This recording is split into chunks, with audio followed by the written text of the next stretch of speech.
IELTS speaking. Tips. Same question, different band scores. Do you often go to public gardens or parks? Band 5 answer. I go to parks sometimes, maybe once a month.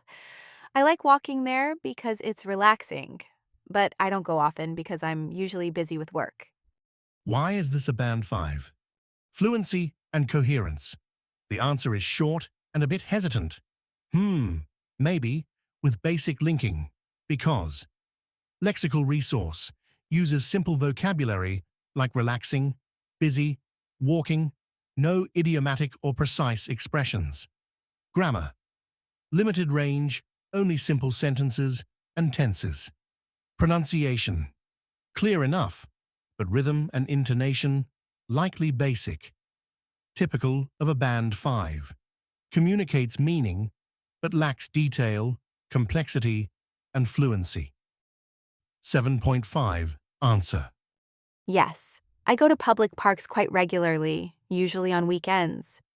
I find it's a great way to unwind and get some fresh air after a busy week. Sometimes I even take a book or go jogging with friends. Why is this a band 7.5? Fluency and coherence. Smooth and natural flow, ideas clearly connected. Lexical resource. Good range, unwind, fresh air, jogging, though not especially rare. Grammar. Uses a mix of sentence types correctly, e.g., I find it's a great way to. Pronunciation.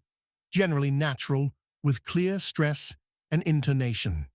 Typical of a band 7.5.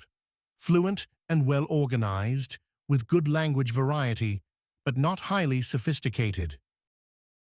Band 9 answer. Absolutely. I love spending time in public gardens. I usually go for a walk there in the mornings because it helps me clear my mind and feel refreshed. The atmosphere is peaceful, and being surrounded by greenery really lifts my mood. Why is this a band 9? Fluency and coherence. Effortless flow with strong coherence and natural rhythm. Lexical resource. Wide and precise vocabulary. Clear my mind. Greenery lifts my mood. Grammar. Fully flexible. Complex structures used accurately because it helps me being surrounded by. Pronunciation. Natural, expressive, and idiomatic. Typical of a band 9. Sophisticated, fluent, and highly natural. Sounds like a native speaker expressing authentic emotion. Now it's your turn. How would you answer this question? Drop your answer in the comments, and I'll let you know if it sounds more like band 5, 7, or 9. And don't forget to subscribe for more IELTS speaking hacks. Thank you. Please like and subscribe. See you tomorrow.